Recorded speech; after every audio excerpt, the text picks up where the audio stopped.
Alors aujourd'hui, on va parler du PEA. PEA ou pas PEA, telle est la question. C'est suite à un commentaire que j'ai eu sous une vidéo YouTube qui me disait qu'il y avait peut-être une stratégie avec le PEA. Est-ce que c'est mieux, moins bien? Et aussi, est-ce que il faut vraiment se fier dessus puisqu'avec les politiques actuelles, il se peut que ce soit remis en question. Tout un tas de choses, on va voir ça aujourd'hui. Alors déjà, PEA ou pas PEA, quel est l'avantage? Le seul avantage, on va dire, significatif, c'est qu'il n'y a pas d'imposition sur la plus-value du moment qu'on respecte les critères. Donc, c'est-à-dire ne pas mettre plus de 150 000 euros sur le PEA et ne pas retirer avant un certain délai pour justement remplir ces conditions. Si c'est le cas, vous n'êtes pas imposé sur les plus-values que vous effectuez, c'est-à-dire que vous pouvez acheter des actions. Donc, vous achetez avec des euros, on va mettre des euros quand même. Des euros, vous achetez des actions et si vous revendez ces actions avec plus d'euros, donc vous avez fait des plus-values, tant que vous ne sortez pas cet argent du PEA, donc ici c'est le fameux PEA, si vous ne sortez pas l'argent du PEA pour le mettre sur votre compte bancaire, tant qu'il reste ici, vous pouvez racheter d'autres actions, faire des plus-values et racheter encore d'autres actions, etc., etc. Ça vous permet quoi? Ça vous permet de faire grossir la boule de neige sans aucun frein et surtout pas le frein des impôts qui en France est de base à la flat tax à 30%. Donc ça vous évite de vous faire manger 30% à chaque gain que vous réalisez. Bien évidemment, ça veut dire qu'il ne faut absolument pas sortir l'argent, mais si on choisit le long terme, ce n'est pas grave, on accepte de ne pas sortir l'argent pendant quelques années pour pouvoir bénéficier d'une croissance plus rapide et éventuellement sortir son argent bien plus tard, des années après, quand le capital est conséquent. Mais alors, est-ce qu'il vaut mieux le PEA ou le compte titre ordinaire qui, lui, est imposé à 30%, la flat tax? Donc, en gros, ça veut dire qu'à chaque fois, il vous reste 0,7, 70% de votre gain. Eh bien, telle est la question et c'est techniquement une mauvaise question. Voilà, c'est réglé. Ce n'est pas la bonne façon d'aborder les choses. En fait, tout simplement, si forcément vous avez une belle action et qu'elle est éligible au PEA, et évidemment, plutôt que de l'acheter ici, ce serait quand même bête, il vaut mieux l'acheter via le PEA. Mais il ne faut pas forcément acheter parce que c'est dans le PEA, parce que vous faites une économie par rapport au compte titre ordinaire. On va faire un exemple sur le bureau. Si on se met sur le tableau, on voit ici que j'ai mis le PEA, on va dire qu'on a une croissance à 10%, bon, c'est à peu près le taux du marché, le rendement du marché. On prend le S&P ou le CAC avec dividendes réinvestis, peu importe. On va dire que le rendement moyen est de 10% et à côté, on considère qu'on a un CTO avec une flat tax à 30%, ce qui veut dire qu'on est toujours donc à 7%, puisque on est forcément, si je mets la formule ici, j'ai pris exactement ce qu'on avait mis, celui-là, moins 30%, donc x 0,7.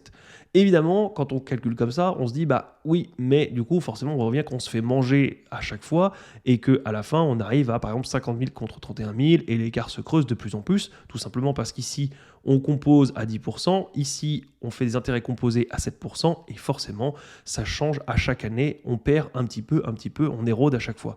Oui, mais ce n'est absolument pas ce qu'il se passe dans la vie. Dans la vraie vie, vous ne mettez pas 10 000 pour gagner 7% une année, vous ne retirez pas vos gains pour finalement les remettre sur quelque chose qui a le même rendement ou sur une autre société. À ce compte-là, vous faites plutôt du trading ou du swing trading, mais ça reste quand même du trading, et vous chopez juste des tendances et vous retirez vos billes et vous les mettez ailleurs. Alors effectivement, si tel est le cas et que vous faites des opérations entrée-sortie, il vaut mieux être sur le PEA.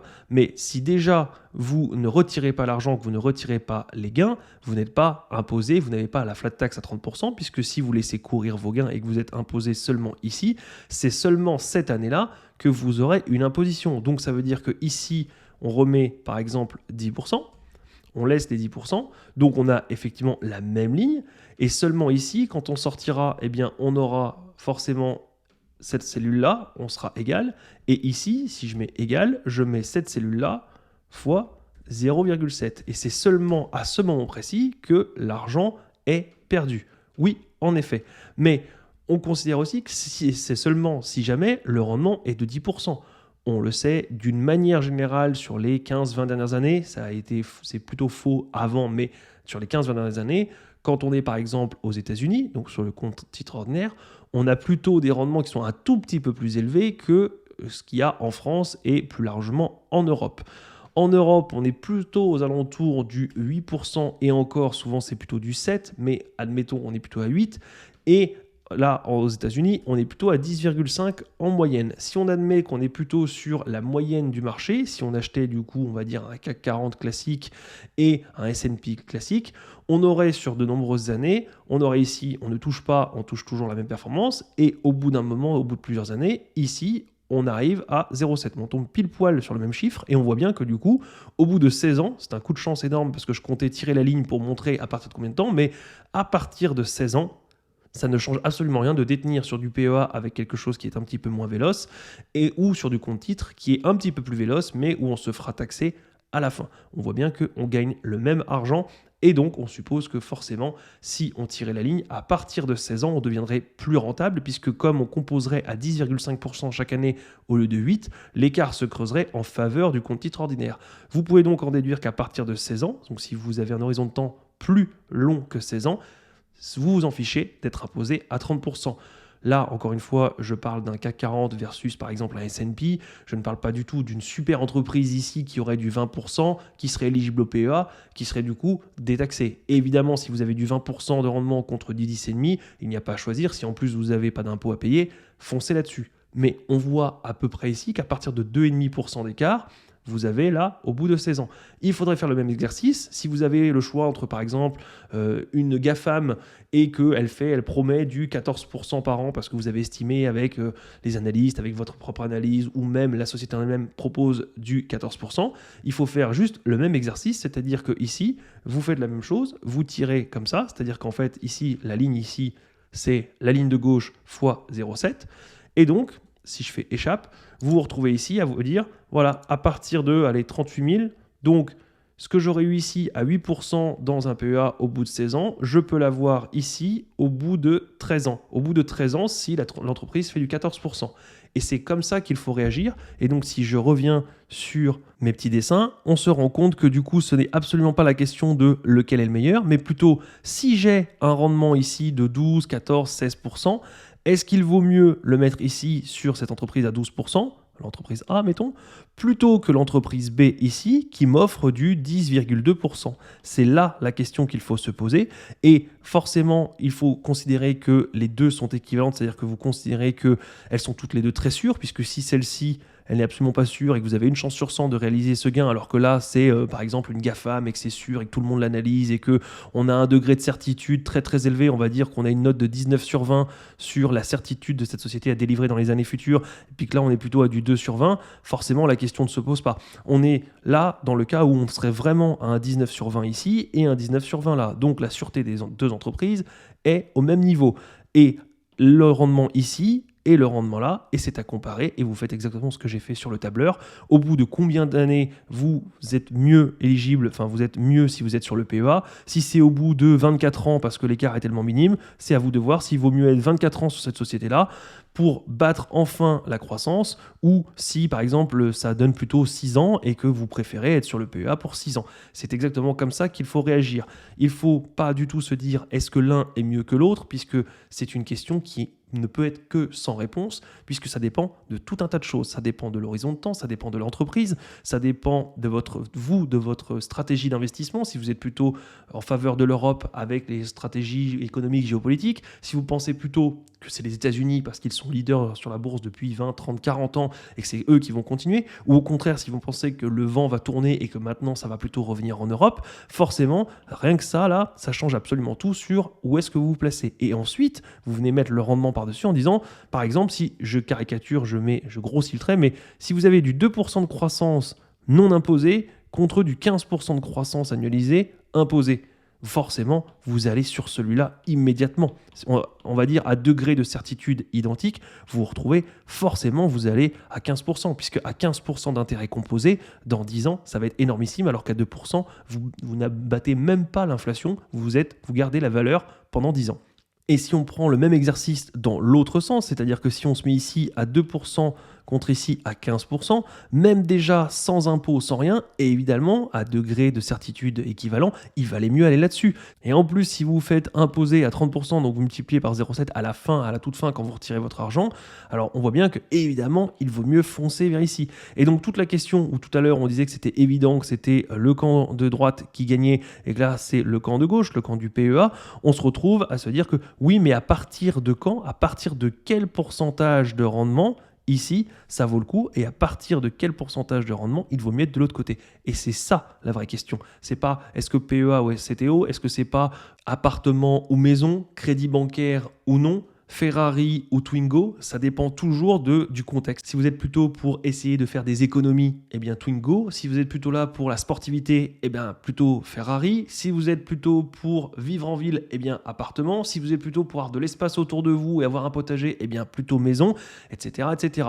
Ce sont des questions où on ne peut pas répondre directement, tout simplement parce que ça dépend du rendement, de la stratégie, etc. Donc c'est comme ça qu'il faut aborder les choses, c'est quel rendement j'en tire et est-ce que ça vaut le coup ou pas. Il ne faut pas aller sur le PEA parce que c'est le PEA, c'est j'ai trouvé une super entreprise avec un rendement qui est pas mal, j'en ai également une autre, puisque souvent quand on fait du stock picking, on trouve plusieurs entreprises. Si pour l'instant c'est celle-ci parce que le rendement est bon, que j'ai fait mon étude, que j'ai écouté les conférences call et que vraiment pour moi elle est sous-évaluée, il y a une sacrée valeur, il va y avoir une sacrée croissance et qu'en plus je suis à fond derrière le management parce que je vois qu'ils savent ce qu'ils font et qu'il va encore y avoir des contrats de signés, eh bien il n'y a pas de question à se poser, il faut être là.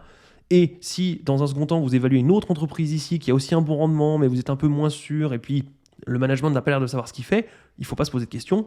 Point, il faut l'éliminer. Et ça aurait été exactement la même chose si ça avait été à l'opposé, dans le sens inverse. C'est pas est-ce que si elle est dans le PEA, je la favorise, c'est je peux en tirer un certain pourcentage, je suis très très sûr sur mon entreprise, je suis très très sûr également sur mon entreprise, et arrivé là, quelle est la mieux, quelle est la meilleure sur mon stratégie d'horizon de temps, si c'est sur 20 ans, je calcule sur 20 ans comme j'ai fait dans le tableau, et je sors mes petits en disant, voilà, dans 20 ans, normalement, ça devrait me rapporter tant ou tant, selon comment j'estime. Et c'est là que vous vous dites, oui, ça vaut le coup ou pas. Maintenant, quant à savoir, est-ce que derrière, le PEA va disparaître ou pas, je ne suis pas dans les petits papiers du gouvernement, mais il y a fort à parier que non, le PEA ne va pas disparaître et l'avantage fiscal ne va pas disparaître. Par contre, il se peut qu'il soit réduit. On le sait, on l'entend depuis un petit moment, l'État a besoin d'argent, il va forcément aller grignoter partout, il va peut-être augmenter les impôts, peut-être augmenter certaines taxes, peut-être diminuer certaines niches fiscales, peut-être réduire le rendement ou le gain de ces niches fiscales, et donc il ne serait pas surprenant que le PEA se voit également, lui, enlever quelques avantages qu'il a, mais il se pourrait fortement que ce ne soit pas un enlèvement total des impôts, ça pourrait être partiel, sachant qu'aujourd'hui, on dit qu'il n'y a pas d'impôt sur le revenu une fois que vous êtes sorti du PEA au bout de 5 ou 8 ans. Il faut savoir aussi que oui, vous n'avez pas d'impôt sur le revenu, mais vous avez toujours derrière les taxes à payer, les cotisations. Donc vous n'êtes pas non plus à 0 € d'impôt ou de taxes. Il y a 17,2 et 12,8. Et donc les deux font normalement le 30% et on vous exonère uniquement sur l'un des deux. Par contre, pendant que vous êtes dans le PEA à faire fructifier, oui, c'est complètement exonéré, vous ne payez absolument rien. Mais il se pourrait que ce soit peut-être des rendements ici qui vont changer, peut-être que ce serait plus à détenir, par exemple ce serait à détenir pendant au moins 10 ans ou 12, ou peut-être que ce serait uniquement sur des sociétés françaises, ce qui permettrait de dire on laisse la niche fiscale ici, mais ça permet de réinvestir uniquement dans l'économie française, ce qui fait que derrière, c'est une manière de favoriser encore plus l'économie française et non pas l'économie européenne, et de booster un petit peu. Dans tous les cas, il y a fort à parier que ça ne sera pas complètement anéanti le PEA, tout simplement parce que si on anéantissait le PEA, beaucoup de monde se tournerait vers les États-Unis, tout simplement parce qu'ils ont une meilleure performance boursière sur les 50 dernières années, que oui, l'Europe a déjà eu des meilleures performances pendant un certain temps, mais que bien souvent quand même, et on le voit, les États-Unis pensent beaucoup business, bigger is better, ils sont vraiment à développer des technologies dans tous les domaines que ce soit. On est très bon également en France sur pas mal de choses, mais on le sait, ce n'est pas la grande majorité. Beaucoup d'entreprises n'ouvrent pas, tout simplement parce qu'elles se disent « Ah oui, mais il y a les impôts ». Dès qu'une entreprise tourne un petit peu bien, les impôts sont dessus derrière, le gouvernement, c'est juste parce que c'est un gouvernement qui est différent de celui des États-Unis. C'est pas bien ou mal, c'est juste différent. Et donc forcément, c'est un petit peu mieux d'avoir une entreprise qui ouvre aux États-Unis. Ça favorise un petit peu avec tout ce qui est le capitalisme et ça marche beaucoup mieux aux États-Unis qu'en France pour l'instant. Et donc, fermer le PEA inciterait tous les Français à envoyer leur argent. Alors peut-être pas tous, il y en a plein qui changeraient, qui investiraient quand même en France, plein qui investiraient quand même en Europe, mais globalement, ça ferait fuir une bonne partie et je ne pense pas que ce soit la bonne solution et la solution qui sera adoptée. Par contre, effectivement, laisser l'argent plus longtemps ou diminuer un petit peu l'exonération pourrait être quelque chose qui peut arriver. Et du coup, la question serait toujours la même. Mettons qu'on ne soit pas, au lieu de 30% ici, on soit imposé à 30%, ici on soit imposé peut-être qu'à 8%, ça monterait de 0 à 8%, et bien peut-être qu'on se retrouvait à 8% d'impôt sur le revenu contre 30 là. La question qui revient était exactement la même. Combien de pourcents de rendement vous avez sur combien de temps? Mettons 20 ans. Est-ce qu'au bout de 20 ans, à un 8% contre 10,5, est-ce que ça vaut le coup? Oui ou non? Et refaire le calcul et faire le tableau et dire est-ce qu'il vaut mieux être sur cette société-là, et choisir en fonction d'eux. Pour ma part, dans tous les cas, je vous conseille quand même d'ouvrir un PEA. Ça coûte rien, c'est à partir de la date d'ouverture que ça compte. Donc, vous pouvez ouvrir un PEA, c'est totalement gratuit dans la plupart des courtiers français. Vous déclenchez ainsi le chrono des 5 ans minimum. Et il y a fort à parier que vous trouviez quand même une entreprise en Europe qui est éligible au PEA sur laquelle vous voudriez investir. Donc, dans tous les cas, vous pourriez acheter une action sur un PEA, enfin d'une société en tout cas. Et donc, ça vous permet quand même, si jamais vous trouvez une bonne entreprise en Europe, d'être en plus détaxé, ce qui est que mieux. Voilà, j'espère vous avoir un petit peu éclairé là-dessus. J'espère que j'ai un peu abattu les murs qui sont PEA ou pas PEA, est-ce que c'est mieux ou l'un ou l'autre, que du coup c'est beaucoup plus subtil que ça et que comme d'habitude, en tant que stock picker, il faut d'abord se concentrer sur l'entreprise, ses fondamentaux, son équipe dirigeante, où elle va, avec quel degré de certitude, avec quel rendement elle peut promettre pendant combien d'années, et si on se sent en confiance ou pas de mettre son argent dessus, et comme si la bourse fermait pendant 2, 3, 4 ans, qu'on ne pouvait plus retirer les billes, est-ce qu'on est en confiance, est-ce qu'on dort mal la nuit, et si jamais le rendement qu'elle nous en donne vaut le risque encouru, puisqu'il y a toujours un risque de perte de capital, si le rendement en vaut le coup, alors oui, effectivement, investir dessus, et si on peut la mettre dans une niche fiscale, ce n'est que mieux, mais il ne faut pas se brider et aller sur une entreprise moins sûre, tout simplement parce qu'elle serait défiscalisée, et encore, comme on le dit, comme le PEA pourrait être retouché d'ici 2, 3, 5, 8, 10, 15, 20 ans, il ne faut surtout pas aller comme seul argument pour la défiscalisation, tout simplement parce que si les règles changent, vous aurez privilégié une entreprise qui rapporte moins pour avoir un avantage que vous n'aurez plus d'ici peut-être 3, 4, 5, 8 ans. Il se peut que ça ne soit jamais touché, mais il ne faut pas que ce soit le seul argument. Il faut que justement le jour où ça arrive que le PEA n'est plus aussi avantageux, oui, mais vous restez parce que l'entreprise sur laquelle vous avez investi, ça ne change rien, elle est excellente, vous y croyez, vous dormez bien la nuit et vous êtes OK avec le rendement qu'elle vous rapporte. Voilà, c'est tout pour aujourd'hui et moi je vous dis à la prochaine. Salut!